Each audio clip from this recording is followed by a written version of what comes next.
You know what's funny? Just a few months ago, I would have rolled my eyes at anything vampire related. Dracula? Not my cup of tea. But fast forward to today, and I'm obsessed. Ladies and gentlemen, my name is Buket and welcome to my horror corner, Buketified. So I never used to enjoy vampire-related stories or movies, but like everyone else, I knew who Dracula was, but I didn't care much about it. Look at me now, making my third video about vampires, and I'm very excited to tell you all about the amazing story of Dracula. A quick disclaimer, this video kicks off a series of the World of Dracula. If you're interested in vampires or in Dracula's story, you might want to stick around. So it all began when I watched Robert Eggers' Nosferatu, which I knew was an unauthorized adaptation of Dracula. By the way, I've already made 2 videos about Nosferatu. You can click right here to watch them if you're interested. Anyways, I realized I knew nothing about the original story of Dracula, so I thought, why not give it a try and learn more about it? Okay, so here's the deal. There are countless Dracula movie versions out there, and yes, I totally fell down that rabbit hole myself. I wanted to go back to where it started, directly to the source material. So I grabbed the original Dracula novel written by Bram Stoker. Now, let me tell you this, I love the structure of the book. The story is told through multiple perspectives using diary entries, telegrams, phonography readings, letters, newspaper clippings, and magazine articles. The whole story comes together bit by bit through all these different pieces using what I learned is called an epistolary style of writing. The whole thing plays out like one giant jigsaw puzzle where everyone's got their own take on what's going down. Each character offers their unique perspective on the events. I think this approach is genius because it lets readers experience the eerie events from multiple viewpoints, and I found it absolutely captivating. I love the book so much that I followed it up with the audiobook that I found on Spotify. By the way, I highly recommend checking it out.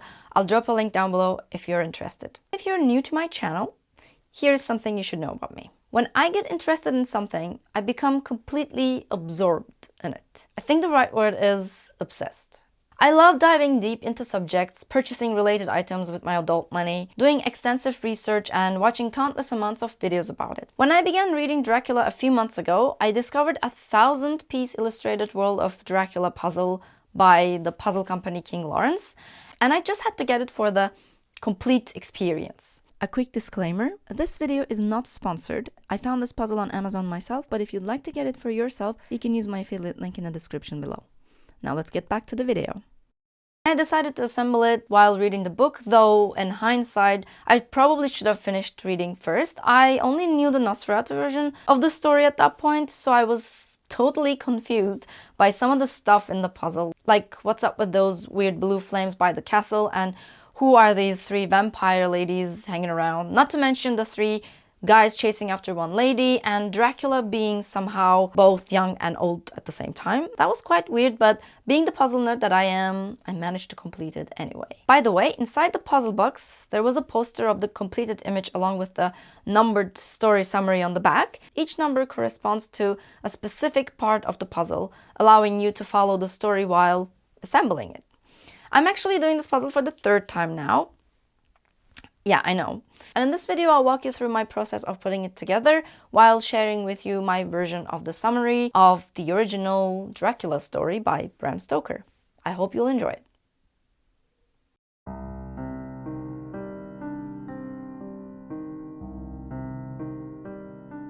The story begins with Jonathan Harker's meticulous documentation of his fateful journey to the remote reaches of Transylvania, a land steeped in ancient folklore and mystical traditions. As he makes his way through isolated villages nestled among misty mountains, the local inhabitants, deeply rooted in their centuries-old superstitions, become visibly distressed upon learning of his intended destination. These simple yet knowing people, their faces etched with genuine concern, respond by offering prayers for the protection of his immortal soul, their reactions serving as an ominous harbingers of the darkness that awaits him. As the horse-drawn coach winds its treacherous path through the Borgo Pass, a pack of massive wolves mysteriously shadows their progress, their eyes gleaming in the darkness like burning coals. The dense, ancient forest surrounding them is periodically illuminated by strange blue flames, phenomena that local folklore identifies as the restless souls of the departed, forever wandering the mortal realm. When Harker finally reaches his destination, he is struck by the peculiar sight of Count Dracula himself standing at the massive castle doors to welcome him, notably without any household staff or servants present to attend to his arrival.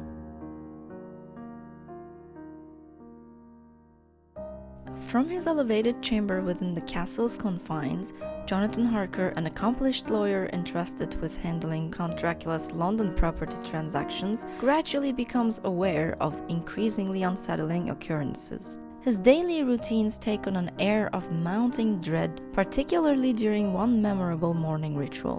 While attending to his appearance before a mirror, Harker experiences a chilling revelation as Dracula suddenly materializes behind him. The Count casts no reflection in the glass, defying the natural laws of light and perception. The supernatural anomaly serves as a pivotal moment when Harker fully comprehends the terrifying reality of his situation. He has become an unwitting prisoner in this remote fortress, cut off from the outside world and at the mercy of forces beyond his understanding.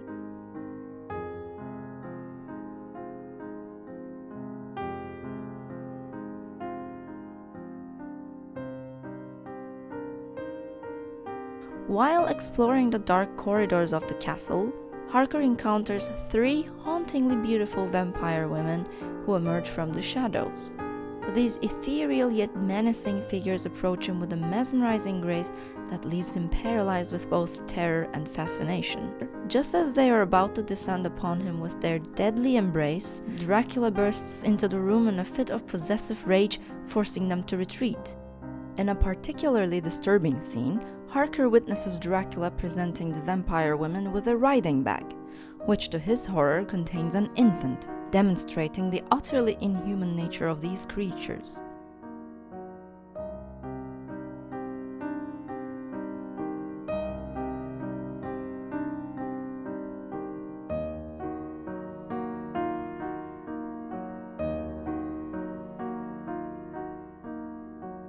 Later, in a moment that further shatters his understanding of natural law, Harker observes the Count's inhuman abilities as he witnesses him crawling down the castle walls with the agility and supernatural grace of a giant bat, moving headfirst down the vertical surface in a complete defiance of gravity. Trapped within the castle's confining walls, Harker desperately attempts to establish contact with England through a series of clandestine letters, each one carefully concealed and sent through different means in hopes of avoiding detection.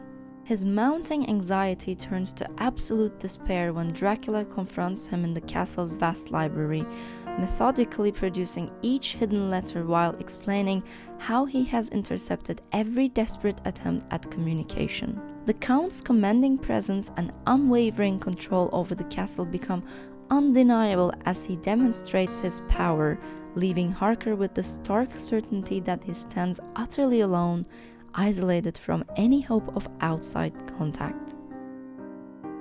In a later incident that pushes him to the brink of sanity, Harker descends into the castle's ancient crypt where he encounters a sight that defies all natural law: Dracula's corpse-like body lying in an unholy state of undeath. The Count's bright red eyes have a magical power that freezes Harker in place. The sheer power of this encounter overwhelms Harker, plunging him into a severe brain fever. A mysterious and terrifying incident unfolds at Whitby Bay with the arrival of a ship called Demeter. The ship drifts into the harbor under deeply disturbing circumstances. The entire crew has vanished without a trace, except the captain's corpse, who is tied to the ship's wheel. The moment the vessel makes contact with the shore, witnesses observe a massive black dog leaping from the deck and disappearing into the darkness. The ship's log reveals a haunting tale of an invisible presence stalking the crew members, methodically claiming their lives one after another during the ill-fated voyage. What none of the witnesses realize is that both the mysterious creature and the vanishing crew members are connected to Count Dracula himself, who has now successfully reached the heart of Victorian England.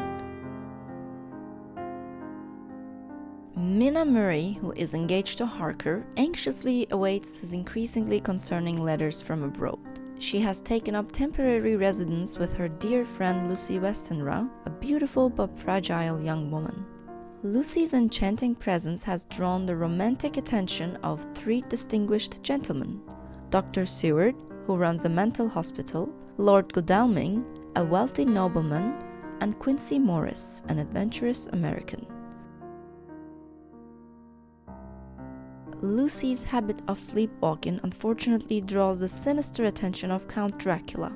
During one particularly fateful evening, in the atmospheric setting of Whitby's ancient graveyard, Lucy encounters the Count near the ominous grave of a suicide victim. From this moment forward, Lucy's vitality begins to mysteriously drain away. Her healthy pink skin turns pale, her energy diminishes day by day, and peculiar puncture wounds appear on her neck.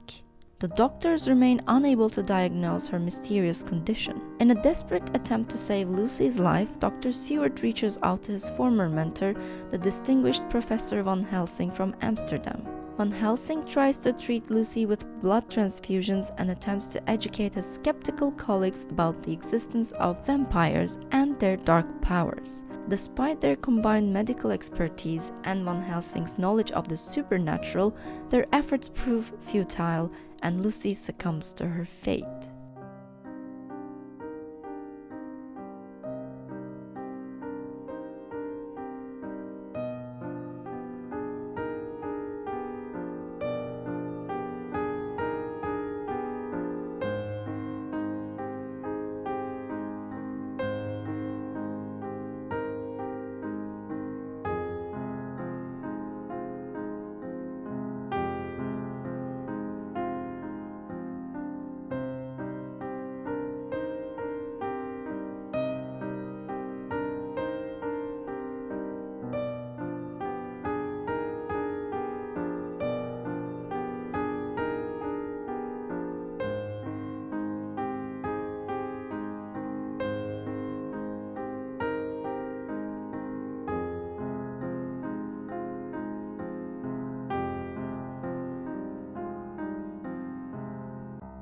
In the shadowy outskirts of eastern London, within sight of the towering spires of St. Paul's Cathedral, Dracula establishes his sinister new residence in the ancient Carfax Abbey.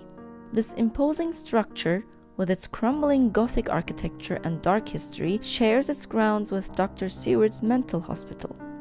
The doctor, still wrestling with profound grief over Lucy's tragic death, becomes increasingly absorbed in studying the peculiar case of Renfield, a patient whose fragile psyche has become inexplicably entangled with Dracula's supernatural influence. As Renfield's behavior grows more erratic and his devotion to his unseen master intensifies, the boundary between sanity and madness begins to blur. The situation reaches a disturbing climax when Renfield, in a state of fevered obsession, manages to escape his confinement. In a moment of complete psychological surrender, he submits entirely to Dracula's dark power.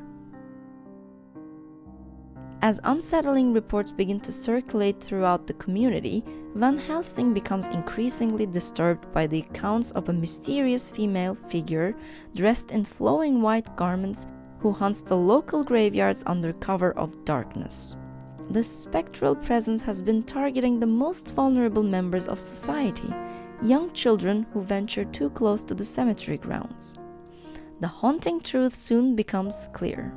This nocturnal predator is none other than Lucy herself, transformed by death into an undead creature of the night.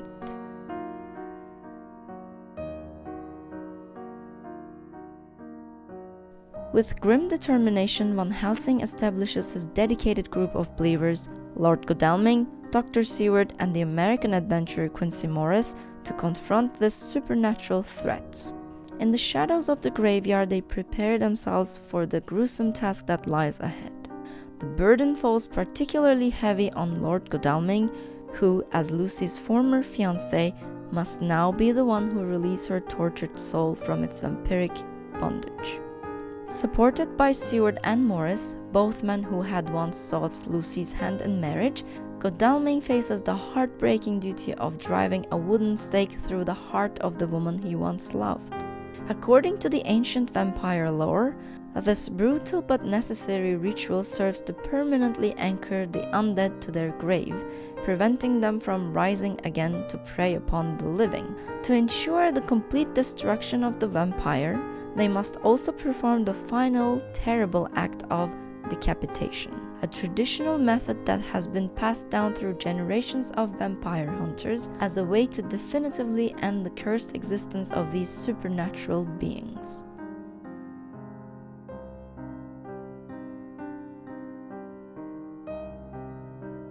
Professor Van Helsing and his determined team of vampire hunters embark on a relentless pursuit of Count Dracula through the streets of London.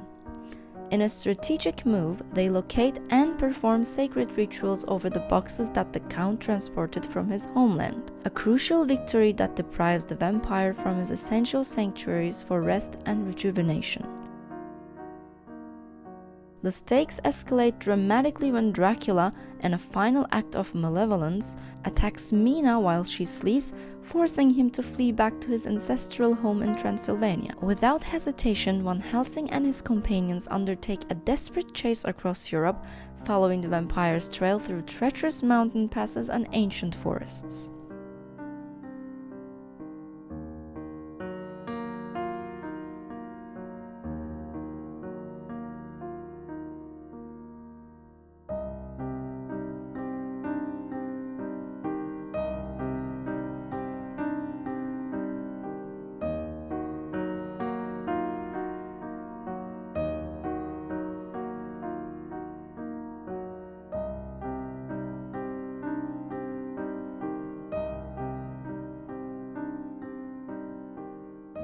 The climactic confrontation unfolds on the winding path leading to Castle Dracula, where the hunters finally corner their supernatural quarry. In a scene of intense violence and grim necessity, the group succeeds in their mission by severing the Count's head from his body, the ultimate act that ensures a vampire's permanent destruction. During this final confrontation, their companion Quincy Morris sustains fatal injuries and succumbs to his wounds in the aftermath of the battle.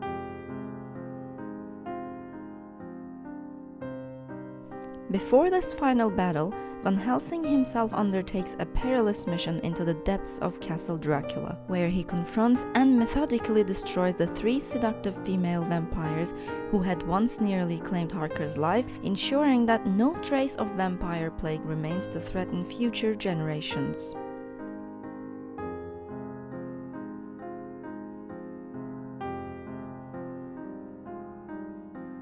Mina and Harker's triumphant reunion marks the end of their harrowing ordeal, as Dracula's death shatters his dark influence forever. True to Victorian storytelling, the story culminates in a deeply symbolic happy ending. Their victory is crowned by the birth of their son, named in honor of their brave companion, Quincy Morris. Their child stands as a powerful testament to their perseverance and represents a bright future born from the ashes of darkness.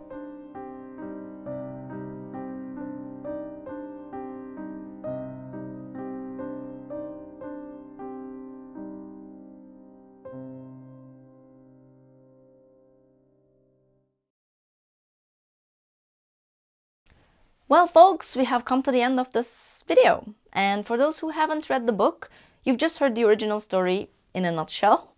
I hope you enjoyed the fascinating story of Bram Stoker's Dracula. Please like and subscribe if you haven't already, and I'll see you in the next Dracula-related video very soon. Until then, bye! Telegrams, phonography readings. Here's something you should know about me. No, Pufo. Don't ever jump, no. No! Do you want to be in the video? Do you want to be in the video? Looks like it. Top of my head is in the frame, yeah.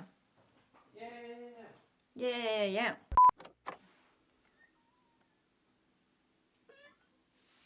Okay.